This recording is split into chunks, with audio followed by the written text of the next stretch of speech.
Karibu to the Just Angie podcast. My name is Matu Kihato. Today's conversation is about money, power, and purpose, and how these three elements of a man's life influence the decisions they make on a daily basis. I'd like to introduce our two special guests, Keith Tupac and Mahinda David. Morning. My name is David Mahinda. I'm a Christian, finance professional, entrepreneur, and fitness fanatic. For my 9 to 5, I work as finance director at a hotel. I also run a startup called Legacy Bridge that focuses on succession, helping families and businesses pass on and retain wealth across generations. And then finally, for my creative side, I also run and own a catering business. Glad to be here. Thank you. Hello, guys. My name is Keith Tupac Gatiramo. I'm a son of God, a son to two wonderful parents, a brother, recently an uncle directly, Nice. an entrepreneur, founder, marketer. And I think the one that gives me the most joy is the podcast host of a podcast called Just to Kick It Is a Blessing. Thank you. Thank you so much for inviting us to this. I'm really happy podcast. you guys agreed. I'm so grateful for you guys giving your time, your morning, to come and have a conversation with us. It's really exciting. I think I've been on your podcast a few times, David and David has also been on this podcast a few times.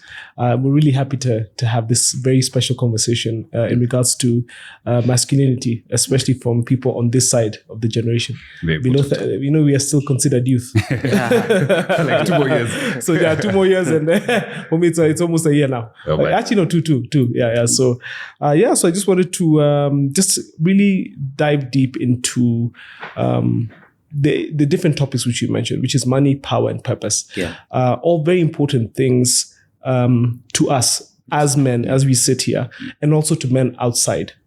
And I think it's something that we don't really discuss in as much detail as we should, especially since they're so closely related. It's considering we're all Christians here. I think there's a big challenge where we've been kind of corrupted to define ourselves not by what God says, but by what society says, or the expectations that they put or impose on us.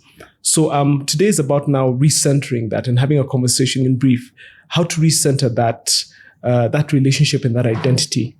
So we'll start with something that's very, very, very important to us. And it's important not because it identifies us, especially as Christian men, but it's because it's a necessity for us. It's important for us because people, without this particular thing, it's impossible to be able to engage with the world. Yes. It's impossible for even people to take you seriously. There's some rooms where you go into, and if you don't have it, Yes. you get laughed out. So, and that is money or your wallet. So my question for you, the first part of this conversation will be, are you your wallet? So what did money mean for you guys growing up? So I'll start with Keith. I think growing up, money was a value of exchange. So whether it was to get something you wanted, or whether it was for you to get the money, it was always a value of exchange. Yeah, but I think as time has transcended or time has moved, I think to me now, value has become a tool, but not just any tool, a tool of freedom. Yeah. Okay. I think for me, growing up, I was fortunate in that I got to see my parents grow in their wealth. So started off fairly humble. I was actually born in Zimmerman, moved to then Golf Course, then Lavington. And at each stage, got to see, I guess, more money, but the privileges that came with as well. So I saw that you do need to work for it. It's not just something that I was born with or that has always been there. So I think I began to appreciate the value of money at a pretty young age. And I think I was fortunate in that sense that I also got to see the work and that progression, because a lot of people don't get to see that. Yeah. So it is definitely still a tool, something to access, something that can open doors, something that can help create opportunities. But it's just that, a tool, and shouldn't be made more than that, a master, etc. Yeah. For me, if I may speak, money was always in short supply. That's the best way to describe it. That's why I work incredibly hard. Because I understood, and it's not, my mother came from a very wealthy family, very wealthy. Yeah. But you see, when you leave, you get married and have your own family. Now you become independent. Leave and cleave. So unfortunately, my father, as you know, died. Yeah. And after his passing away, money became incredibly in short. It was incredibly in short supply. Yeah, really. And so for me, it was an idea of you have it when you do. When you don't have it, you don't have it. Yeah. Which is something that now, but now that's changing because I'm going away from that feast or famine mindset to a more consistent way. Yes. So that every month, for example, I know I have this, I have to maintain this, and then there's never a situation where it's feast or famine, which was very much how we grew up, and more on the famine side. You see, even when you talk about the famine and everything, it just brings you back to the whole aspect of it being a tool. Because with it being a tool of freedom, it gives you now the freedom to make those choices. Absolutely. Because during famine, you're not able to make certain choices. Very true. And you see in abundance, people are able to make certain choices, whether it's school, whatever it is, you're able to make that choice. Yeah. And it can You're really right. simplify life. Yes. Especially if you don't have it, Yeah. the lack of it can become a defining factor. Yeah. In trying to get it. So that I definitely understand. Yeah. Allow me to go to the next question. Yeah. Do you ever feel like your worth as a man in society is pegged on how much you earn or how much you make? Have you ever felt that way in the past as well? So to some degree, for sure, I think in this day and age, it would be nice to, live in this fairy tale world where money isn't a factor. Yeah. But as we've discussed in the past, your worth as a man is earned. It's not something that you're born with inherently. Absolutely. And money is one of those factors that determines that. Of course, there's other things, but money is a big one. So things like being present, being able to provide, protect, being a priest, those are all important things. But the provision is a big part, and money plays a role there. Yeah. For sure. Very true. No, I agree with him. Like, we discussed this, I think, the other day, and just saying, as a man, you're born at the bottom of the mountain and your goal is to ascend. And one of the factors that determines how far you go is, money. And I think that's why we measure men based on something we've called, net worth. Yes. You get? So just net and the worth, it just tells you that. I think there's a lot of other words we could have used instead of net worth, but it kind of shows you the tie to that identity of a man. But yeah, I think there's other ways to measure worth, like he said. Yeah. I've been reading a book, and one of the quotes that, stuck out to me was by C.S. Lewis. And he was like, self-worth and net worth are not the same things. Your value is not determined by your valuables. Yeah. Nice. Yeah. That's very powerful. I like that. Allow me to go to the next question, which is switching gear a bit. This one is a bit, I'd say, this one's going to make you think.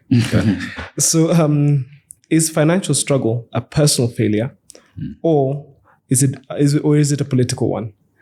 And who do we blame? Okay. That's an interesting question. Yeah. I'd like to say both. Of course, in everything that happens, there is some level of, personal responsibility. Yes. Yeah. However, when we look at it, there's also political factors that come in play, whether it's poor education, lack of employment or corruption.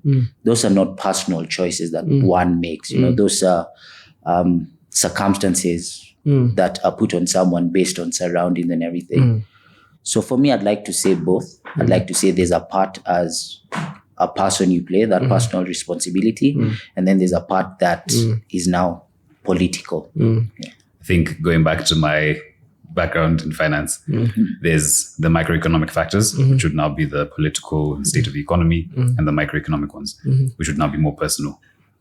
So it's definitely a combination of both. As Tupac had said, it would be very difficult to separate the two and also the feeling associated with it. If you're not doing well financially, you will feel like it's a personal struggle, especially when you can look around and see your counterparts who are still in the same economy, exposed to the similar factors, especially if you account, ceteris paribus, for education, and upbringing, family, wealth, all that stuff, and they're doing well financially, it's very hard to then say, it's politics. Yeah, it's politics. Or to blame someone else. Yes.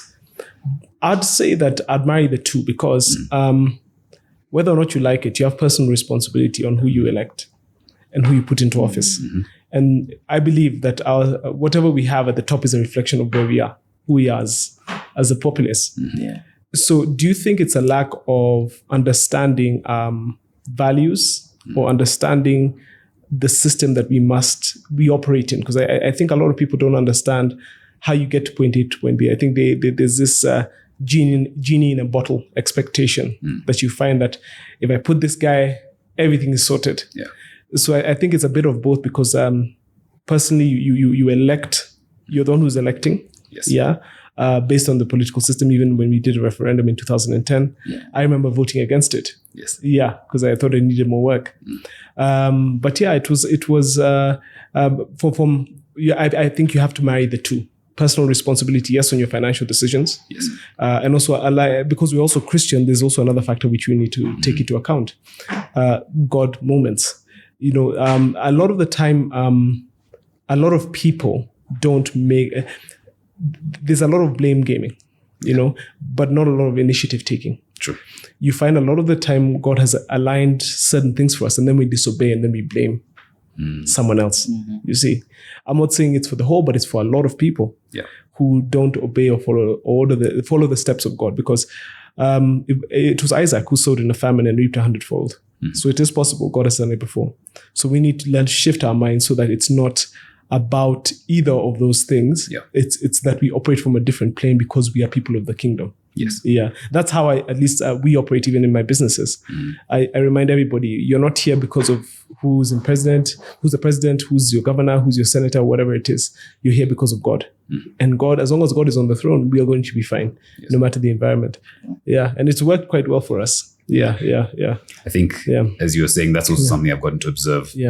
In the family business. So it's also a faith-based organization. And one of the things we're intentional about doing as we start every meeting is just praying. It's part of the culture we've also viewed with the staff. And it plays out. There have been times we've gone through things that other people would look and wonder, it wasn't strategy, it wasn't our own thinking.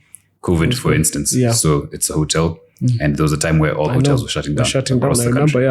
And by God's grace, a week before we shut down, we were ready to announce it to the staff.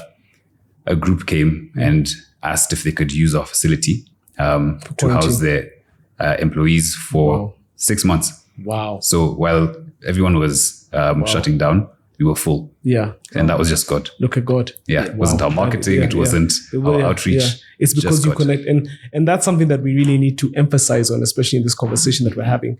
We need to have people understand that we are faith-based. We are faith-based entrepreneurs. Yes. Or there's the original one that we know. I forgot his name. He's a great author. But the faith-based entrepreneur mindset is understanding that everything is by faith. Yes. Yeah. Are you tithing? Are you praying? Are you allowing your business to be used by God to impact people positively? Yes. Because I'm sure people. Have you ever had people saved at your businesses? Have you ever heard of that? Indirectly, yes. And I think staff. We also have a chaplain. Yeah. You have a chaplain in your hotel? Yes. You're kidding. We do. Really? Yeah. That's fantastic. Like to help with the HR. Yeah. So someone that the staff can go and talk to. Wow. Yeah. That's really powerful, man. Yeah. I've never had that. Yeah. And here I was about to showboat and say, you see, in our office, we had our first salvation. You have a whole chaplain. Yeah. That must be powerful because I think God honors that, especially for us in our faith. That's the example that we need to see in the marketplace. Yeah. But bringing it back to more basically personal level. What's the line between ambition and anxiety when it comes to chasing money for you? I think ambition builds, anxiety burns. Yeah. So ambition keeps you going. It pushes you, Anxiety is now, there's a bit of fear in everything. And then, that kind of tends to burn. I remember, I think, when I recently got back into doing the podcast, sometime last year. I was really anxious about a lot of episodes. I couldn't sleep at night. Had to play like that calming music and everything. But I think now a big thing that comes again with ambition is faith. And I think I've told you this several times. Is, I kept on saying I need to stop thinking that it's about me. It's about something bigger. And then now your ambition works in together with your faith, and you're able to reach, greater heights. And a lot of the things that I've seen of just even that letting go, but being ambitious, saying, yeah, we could do this year. A lot of things blow your mind, Yeah, and a lot of things happen that, like what David has said, that you don't expect. Yeah. I think the line between the two can be blurred fairly easily. But fear is again a powerful force. Ambition is operating from a point of overflow, of plenty, whereas anxiety is operating from almost a lack mindset, where you're scared of the the popper that's coming. You're running away from something versus running to something. I think that's a nice way to think about it. Then it's also hard to distinguish between the two until you've experienced your first period of proper failure, or your first taste of struggle.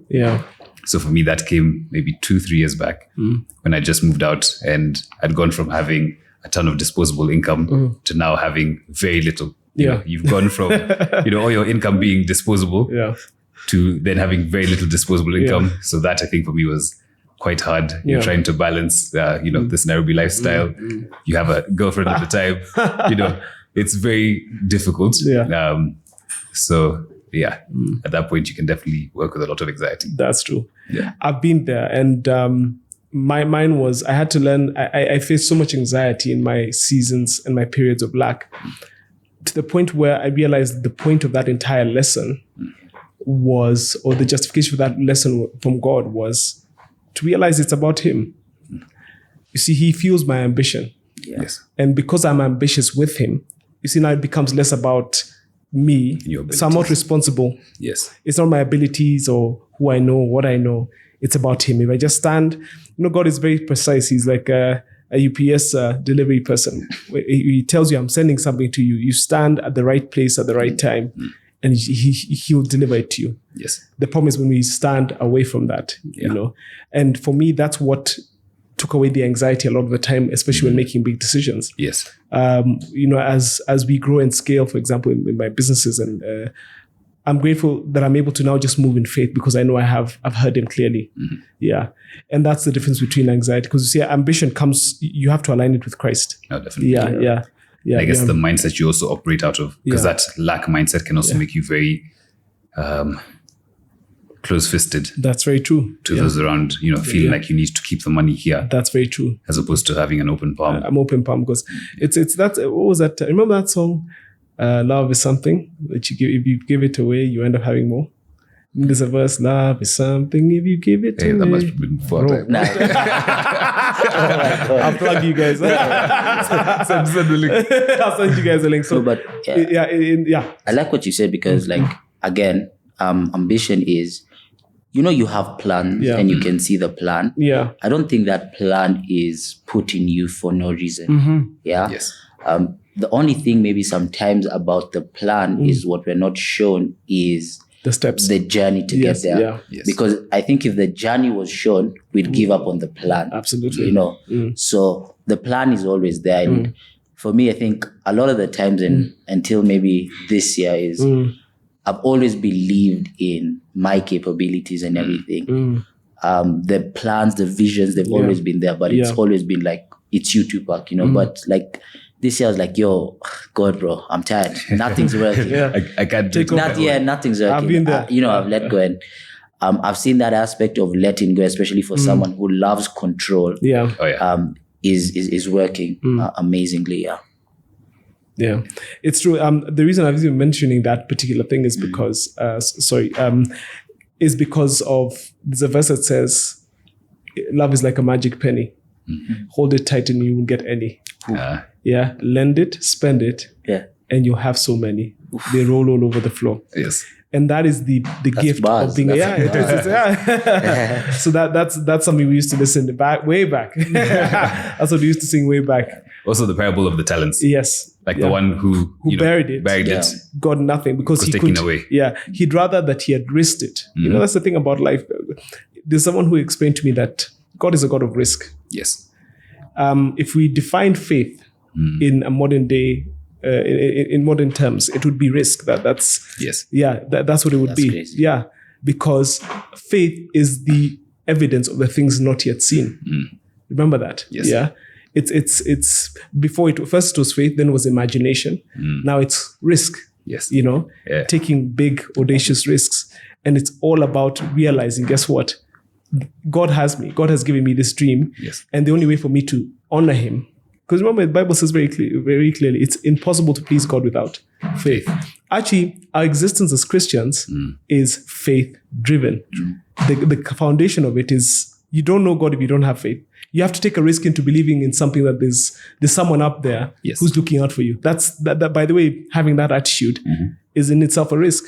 You know, you said something and it's really puzzled me. Yeah. Without risk, there's no faith. Yeah. Like without risk, Yeah. there's no faith. Because in anything there's risk that you Yeah. do, Yeah. there's some level of faith. Yeah.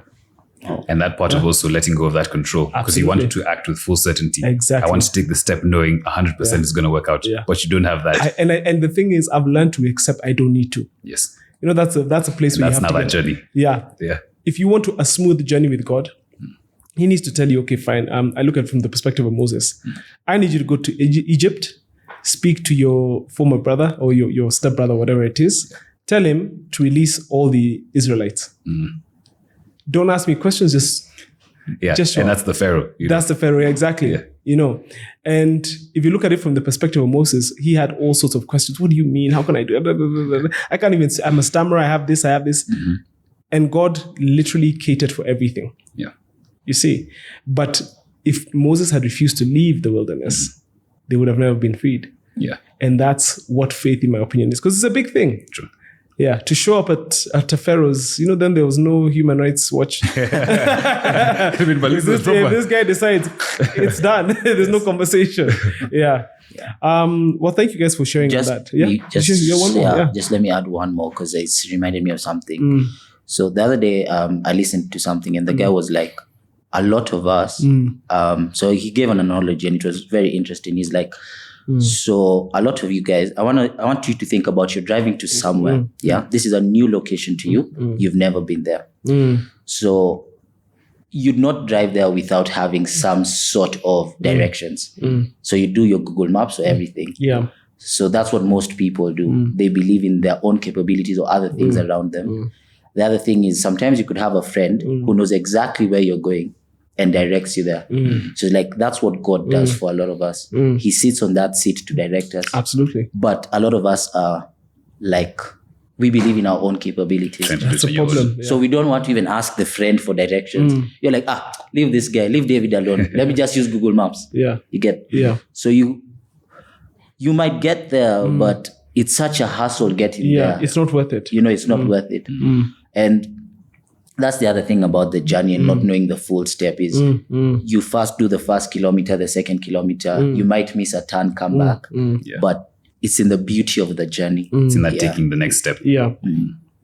Yeah, thank you. Allow me to pivot because now you discussed about the journey. Yeah. Allow us to pivot into purpose in the conversation, because right now there's a rise of a lot of, there has been a trajectory and rise in a lot of escapism, a lot of aimlessness, a lot of loss of direction, especially among young men. So my first question for you guys today is, as an individual, where do you think you found or you figured out your purpose, or are you still figuring it out? I think I can go. I definitely think I'm still figuring it out. I definitely have a lot more direction.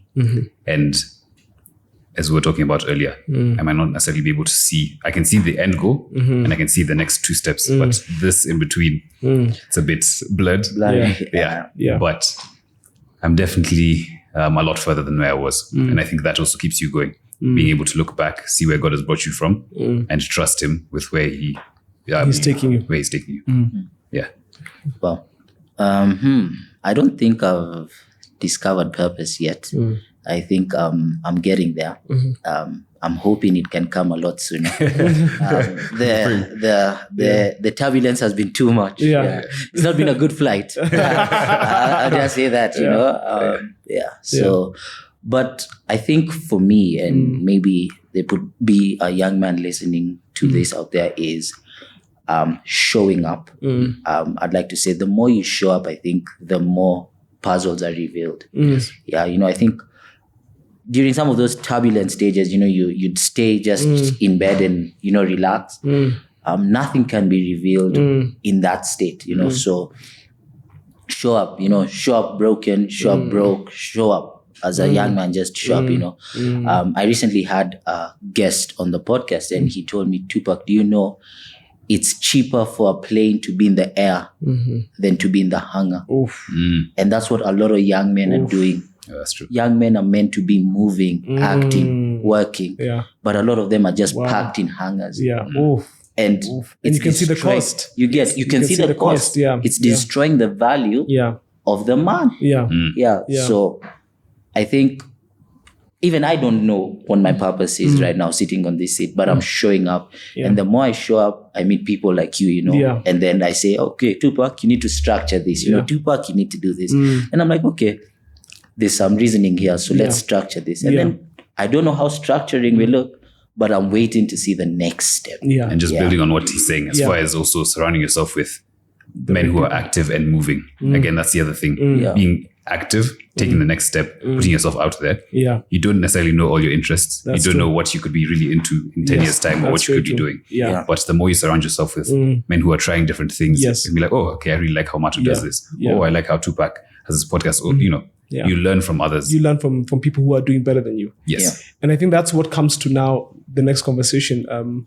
Before I ask you now about the courage, there's an ego, unfortunately, that we have, especially as men, where we can't be told by another man. And I've seen it, and those men always fall. I've seen people I know, you can't give them any advice, you can't give them a different opinion, you can't defer with them, and it's so sad because these people are riding on the coattails of their friends who ask questions, who try things, and it's so sad because there's an ego problem. You see, there's a lot of people who maybe have been made, and it comes back to upbringing as well. You know, you have to be very careful with how kids or how you raise, especially boys. Never put a boy on a pedestal. Because when you're not there to put him up there, he'll never be able to. You can't keep him off. He'll be fighting to stay on a pedestal that's not even his. You know what I mean? Or he'll never. But the moment he gets down, he'll never know how to get back up. You see, and that's a very, very, very sad thing with a lot of the world right now, as a lot of men are were put on a pedestal and they don't know how to get back up because now the world is not giving them what they want. Number two, there's not enough reinforcement, especially from other men. There's something I've had conversations about, and Keith, on your podcast, I said there are certain things men can only learn from other men. No matter how much you dress it up, you can you can do whatever you want with it. Put it in a sports car, give it a new suit. But the reality is, a man needs to learn from another man. It's just how we learn how to be. You know, and that takes me to the next stage. Where do you think you got the courage from to chase and pursue some of these dreams and ambitions that you have? Because I think that's what actually informs your purpose. I don't know if you guys are aware of that. Just to touch on that slightly before we move on, you called it ego. I think the Bible would call it pride. And again, God opposes the proud because it's that heart posture of I know best or I can't listen to others. And that is also tied very closely to a fear of failure because you don't want to be seen as the novice or the person who doesn't really know what they're doing. You want to be judge. I also was talking to my girlfriend and there's a quote that said, sometimes you'd rather have the idea of yourself versus try and fail and realize that you're not there yet. But in the process of actually trying, that's how you get better. You're not going to get better by sitting in the hangar or sitting in your room using all these other forms of escapism. Exactly. So that was just to add on to that. You've actually answered the question about where you found the courage. Well, in part, Yes. but I'll let you get into detail. Yes. But the courage then comes from recognizing that the idea I might have of myself in my head might be different from reality, but facing that reality, being vulnerable with myself, Yes. and then taking those steps to building to that idea I'd want to have. Yeah. Yeah. That's fantastic. And Keith? I like what you said because, like, even for me growing up, I was quite a smart student, and of course, as a smart student, you're so scared of failure, and I think failure prevents you from doing a lot of things. Yeah. And I can count there's numerous times where I was in uni and I'd know the answer to something, but I'd be scared if I'm wrong. And I'd be scared. You get, so I wouldn't put up my hand and I'd be scared, like, what are the 50 other people in this room gonna think about me? And then you hear someone answer and you're like, I'd have even phrased that a little bit better, you know? So it's now letting go of that, you know, image, that what he said, you know? Yeah. And, you know, being vulnerable with yourself, you know, being willing to try new things. But I think for me, a lot of my courage has come through, of course, inspiration from my parents. But I think a lot of it has been built through my own personal experiences, you know, like starting the podcast, you know, losing a friend and everything. Yeah. A lot of that has, you know, built my courage. Yeah. Yeah. I'd actually be curious to hear about your experience. My experience. I'd say courage starts with a C for me. What does that mean? I was a C student. Yeah. Okay. So Courage. I was never afraid to fail. Yeah, I was never afraid to try new things, to be ambitious, because I think when I first, because I out of the gate, primary school, I wasn't good in school. My sister was fantastic. Yeah. And she's like an A student, everything. Yeah. But I saw the differences in how, for example, when I'm ambitious, I'm not afraid. But sometimes you have to really prop her up to push her. Yes. Not now anymore, because now she's just like a torpedo. She just keeps going and going and going. Yeah. But before when she started, I could see the differences, because now you don't want that same feeling of chasing perfection. Exactly. You know? Yeah. And my sister's a perfectionist, and I only mention her because I really admire how she works. Like in school, I'm like, God, how do you get these A's? But in retrospect, my mother always used to say, she always had advice for each and every one of us in our own stages. She'd say, you know, A students work for C students. That's what she'd always tell me, you know. No, it's true. Yeah, she got me a book to say that. And I understand that because I've never been afraid to try new things, be it when I was a kid, I'd take vegetables from our house and we'd sell them. Yes. I would take holiday jobs from when I was 10 so that I can earn money and get exposure. Because I hated the idea of just sitting at home and doing nothing, because I understood one very important thing to your point that you made earlier. You have to move. Yeah. You have to go somewhere where there's some commerce, some kind of activity going on. And another thing, I'm not afraid to start from the bottom. Yeah. You know, there's a lot of issues where, for example, and I guess that's what happens to people who are A students, for example. Yeah. They're afraid to start from the bottom. Yes. You know, they're afraid to be the guys who have to do the groundwork. But for me, I just like, you know what, there's a time I got a job stacking newspapers. Yeah. I don't know if you guys know K24.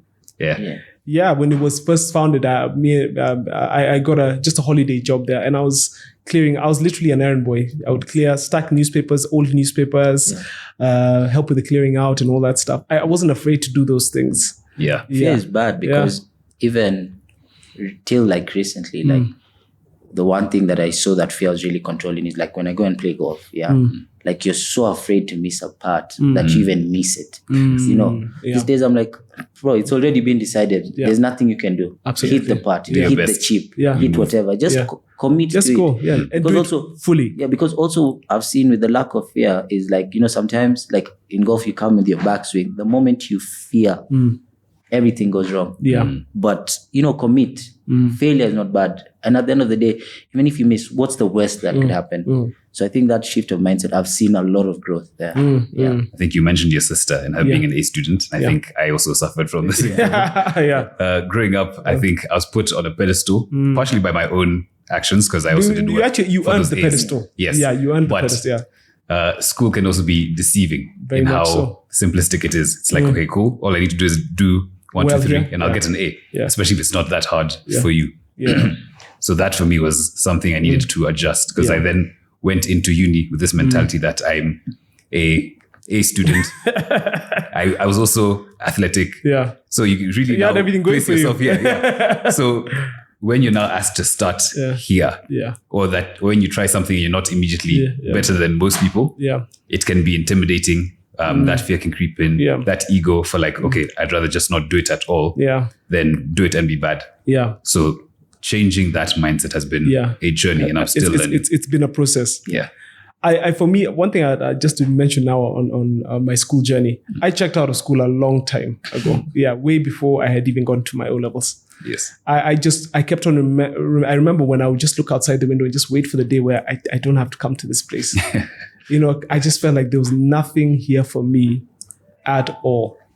Another very important thing I think you should always remember is that God works in discomfort. Yeah. For Him to pull out your purpose. Yes. Or He needs to put you in a place where you're uncomfortable. Yeah. And that can only happen and that step of courage. And that's one thing that you have to be very careful, especially for the young men who are watching. The moment you tell God, I'm ready to just do whatever you want. To be refined. Even just to go through your process, whatever it is. Yeah. When you say I'm ready, everything changes. Magic happens. Magic happens, absolutely. By the way, it's the most beautiful thing ever. Yeah. However, you will never be the same person again. You know what I mean? You can't, as in, there's just certain things, even when you're finding like, when you're going through the smelting and the burning process, it's just the impurities that have to be left behind. Yeah. A lot of people, when they stay in their natural or raw state, unrefined, they have a lot of impurities and they don't even want to, they don't even see them. But the moment you go through the fire, you come out shining. Yeah. You do. You really, really come out shining. So this is just to encourage them to stand up and just take courage. Yes. I think to transition from that, what do you think in regards to the idea of, because we know what the escape is, how escapism, what they look like. So it's either drugs, pornography, gambling, alcohol. How would you say that you manage to avoid falling into those pits, into those traps? Because by the grace of God, we are not addicts of anything, for the most part, you know what I mean? And we are not, the only thing I'd say, I'm addicted to success. But we're not addicts to anything that is detrimental to us. Yeah. So where would you guys say it went right? Because see, we know where, for a lot of, we've heard the story where it went wrong. Yes. But where did it go right for you? I think, again, I wouldn't look at these things as though I have fully conquered them, or that they can never come back to bite me when I'm 40, 50, 60. It's one, treating them with the respect they deserve, because they have brought down kings. If you look at the mighty men of the Bible, That's true. I think lust was a big thing that brought down a lot of mighty men. Absolutely. So even if I might be happy that pornography might not be something that has me, I'd rather not think I'm strong lest I fall. Yeah. Alcohol as well has been something that, I think it's in Proverbs 31 that says, strong drink is not for princes. Yeah.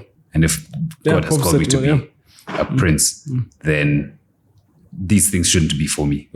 So dealing with them in moderation, I think control, and also giving them the respect they deserve, and then surrounding yourself with people who can call out things should they start to see, okay, hey, here, you've been going out a bit too much, or you've been drinking a lot, or, and also give you a space to talk. Yes. Because I think that's also another thing that we'll get into after in the next question. But being vulnerable with the guys around you. Yeah. I think, like you said, those things, they're very powerful and they destroy people, and I don't think you can ever really get a hold of it, But I think for me, it's like all those things I've gone through them. Yeah. And you reach a point in your life where you realize they're more detrimental to than helpful. So I always tell people, like even on my podcast, go try what you want to try or you feel like you want to try. Your mind, your body, your soul will tell you whether something, works for you or doesn't work for you. Like these days, there's a lot of things that the 18, 19-year-old me was so comfortable doing, but these days I can't sit, doing them anymore. So your mind and your body will tell you. And then, I think have something bigger than yourself that you want to achieve. Yeah, always climb a mountain. Always have a mountain that you're seeking to climb. For me, when I was caught up in those things, I had no mountain that I really wanted to climb. The pleasure seeking was to cover the deep pain, resentment, and hurt that I was feeling. Yes. Once I was able to get rid of that and put certain mountains, I'm able to, look forward to climbing those mountains. And even these days, when you have a drink or, whatever you do, it's not that you're running from something. It's more of a pleasure seeking. I think a lot of young men are running away from things.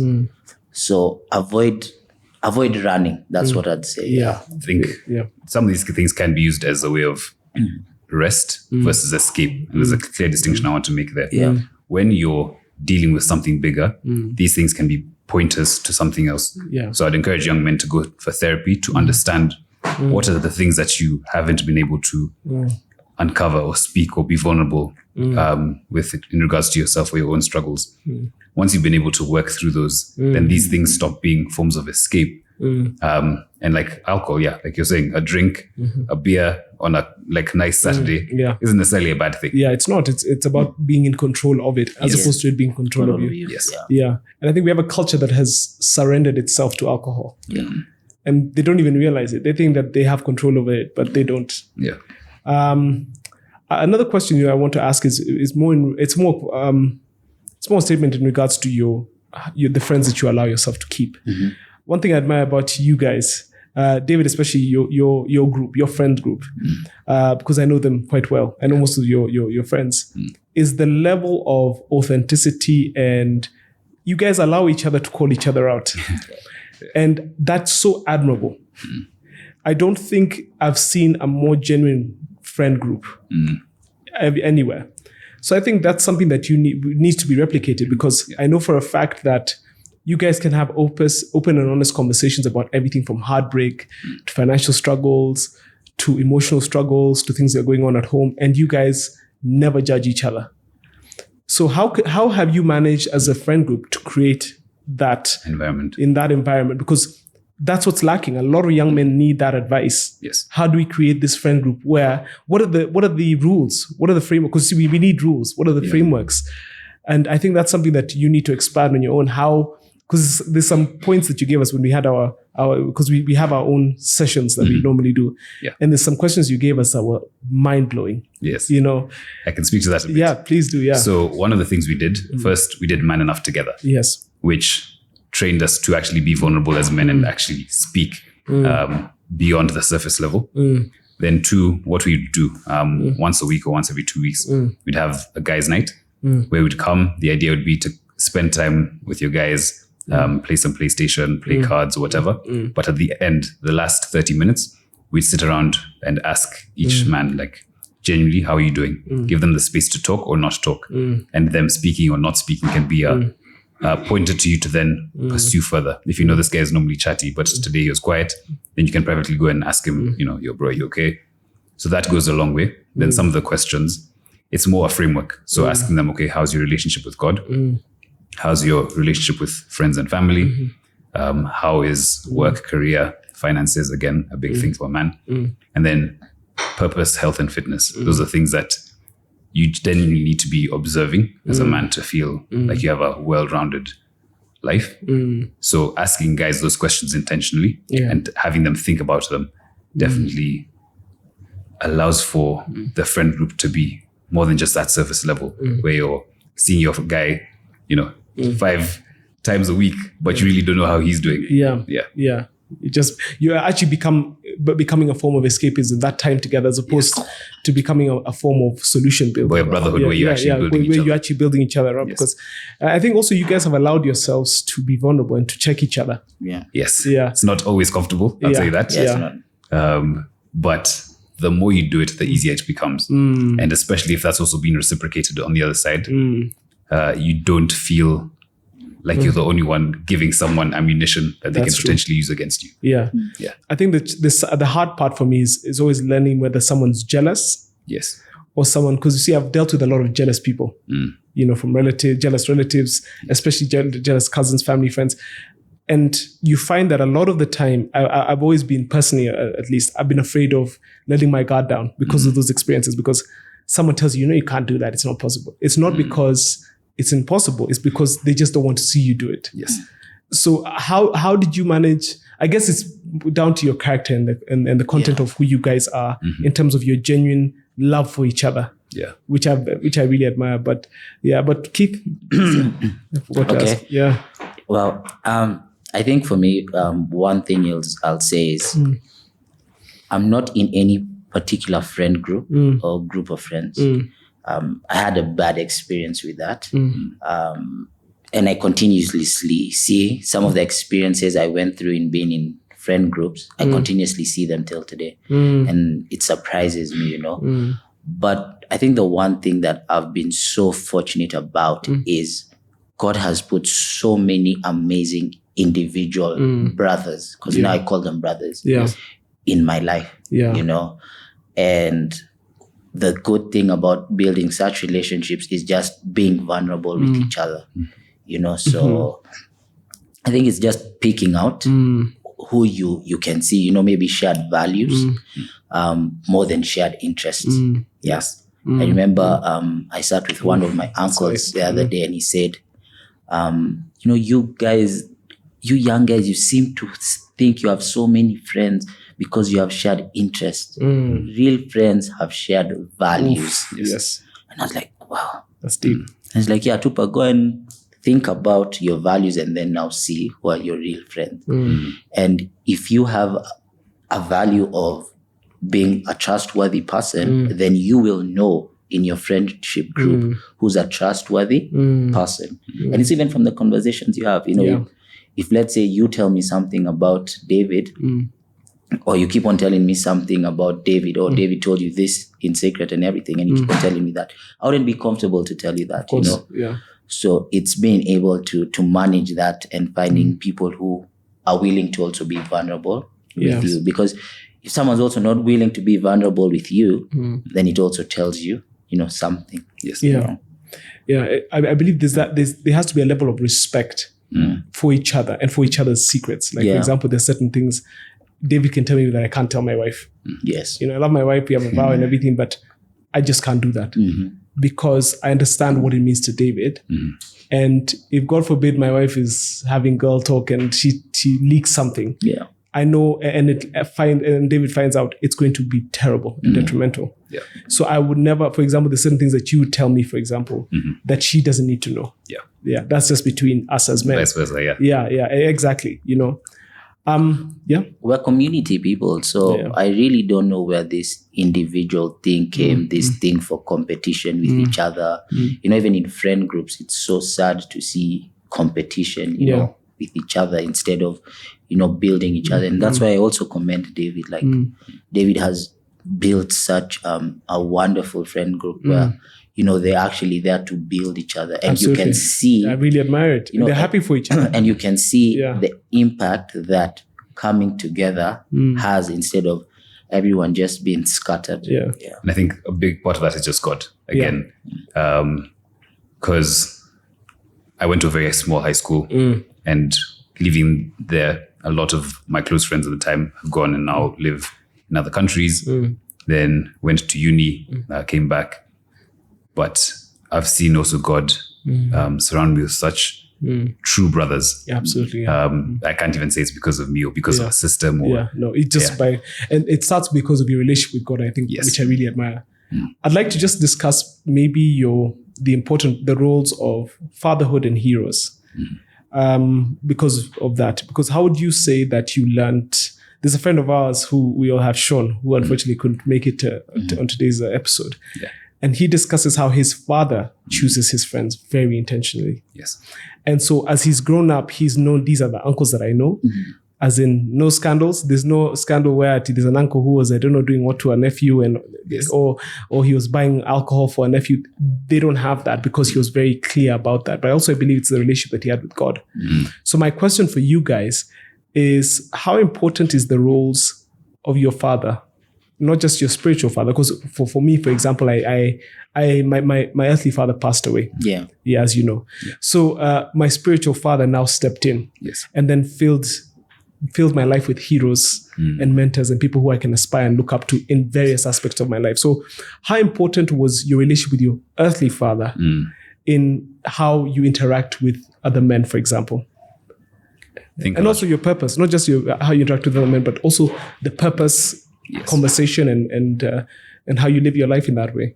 I think a big part of that is also just observation, being able to see a man being a man, and firsthand, getting to see him struggle, but getting to see him get up and continue, to seeing him have friendships. Because again, there's that lone wolf mentality that a lot of men tend to have. But if you get to see, I guess, how fulfilling a life can be with many true friends, you want that for yourself. So you're also intentional about seeking reconciliation where there's issues, because there also will be issues with brothers or friends. But knowing there's something larger we're working towards, and this small thing, as much as it might be inconvenient, it's not worth that final picture. Absolutely. I'm seeing. So that firsthand, getting to see that very closely, I think has also been really fundamental in what I want for myself, what I aspire to, what I know is possible. Yeah. I think a father is either a hero or a villain to their son. I don't think there's in between. In between. Yeah. Weirdly, there's no in between. And I laughed actually. It's crazy that you mentioned Sean. And, we talked about this with Sean actually on a podcast. And he was like, a lot of the people we know are either the exact copy of their fathers or the exact opposite of their fathers. That's very true. Yeah. So it's in that you now see what you want or what you pick. Yeah. I say also you can't maybe be exact. Maybe also go and choose the good sides that you'd like to pick. You have to cherry pick and make it for yourself. Yeah, but like what you said, it's just being intentional, and saying, which friends do I have right now that I'd like my son or my daughter to be around? Yeah. And that's how you could actually tell the friends that you want. Because if you're saying, okay, I'm comfortable with this guy, but if I had a son, I wouldn't want my son to know this uncle or to call Matu uncle, then it should say something wrong about that friendship. Absolutely. Yeah. There is a red flag. Yes. Yeah. Because even the friendships we're choosing are for our kids, not even necessarily for us. Because sometimes your kids are gonna, for sure, your kids will come and stay at my house. Yes. So what does it say if at my house everyone eats ice cream for dinner? Yeah. You know what I mean? And in your house, you guys have only measured meals. 100 gram protein. 200 carbs. Exactly. Exactly that, so that's what you're saying, because you don't want your son or your daughter to go to a place and they say, hey, Uncle Tupac's house is nice, but those guys he always just has friends and they're all just drinking. Yeah. What kind of now image just, that's how do you, that's very, very true. Having that long-term perspective. Yeah. Again, like you said, it's not just for you. It's also for your kids. Yeah. You have and to what you want them to emulate. Yeah, you have to be selfless when it comes to your friendships. Yeah. They're not for you, but it's for the people around you. Yeah. But also, in regards to friendship, go through the season. Friendships are like a movie. Not everyone stars till the end. Yeah. So you need to determine which are your guys who will start till the end. Yeah. Which are the guys that are only there for a particular season. Which are the guys that are there for only one scene. It's you now to sit down and determine. And that only comes by being vulnerable with yourself. Yeah. That also takes me to my philosophy around friendships. So I have I call it different tiers, but I think of it like different circles. So there's my inner circle. Those are the guys who I have very high expectations for, and vice versa. Yeah. I then have my outside tier where we'd be able to have good conversations. We can go out, have a drink at some point. We can catch up and we'll actually enjoy each other's company. Again, expectations, but not as intense. And then there's the acquaintances, where these are guys you'll say, hey, what's up to? If you're drinking, you'll take a shot with. You'll be like, oh yeah, we should meet sometime, but you probably won't. You never did. I love that. Yeah. Well, thank you guys. We've come to the end of the podcast. So I'll just ask you guys to give some parting shots so that at least something that can bless a young man. Remember that we're here to discuss, we're here to positively impact young men. wherever they come from. Yes. You may not have the same background or the same life experiences, but talk to a guy in Kayole, in Githurai, who just will see this and wonder what is it about your life? Because you said that your parents came up from Zimmerman. Now he has to learn, because he comes from these rough areas, not from you, but from your dad, and seeing your perspective from your dad. So just give some parting shots in regards to not just that, but in general, that you can give them. I think the main thing I would call out actually to any young man listening would be intentionality around all the key aspects of your life. So be it your relationship with God, first and foremost, your romantic relationship with friends and family, your health, your fitness, and then your finances and purpose. Those are things that you need to be very intentional about, and it will show. I think for me, it's, I said it earlier in the conversation, but maybe I'll repeat it just to emphasize it, is just show up. You don't have to have it figured out. You could be broken. You could be broke. You could be the least smartest guy. You could be the dumbest guy in the room. Whatever it is, just show up. And I think the more you show up, the more also the world and God shows up for you. Absolutely. Yeah. Don't sit back and expect things to happen. Go out there, show up, And showing up also starts by the little things. You could also start by showing up for yourself. Sometimes you want to show up for other people or show up for work. You know what? Show up for yourself. Show up with things that you can change. And then eventually things around you will change. Yeah, that's to me. And yeah, no matter what you're going through, no matter where you are, just to kick it is a blessing. Amen. Mine is just God is your source. Always remember that, and that's the long and short of it. Doesn't matter where you come from, the background you started in. My biggest hero, who was my grandfather, started his life in colonial Kenya without anything, but in the end of his life had built an entire empire, of which his family and his children benefited, and his grandchildren continue to benefit from. So. That's the only thing I can say. So thank you guys all for tuning in. We're so grateful. We're so happy to have you here again. We look forward to seeing you more and more as we come out with more and more new content. We thank you and God bless you, and we love you.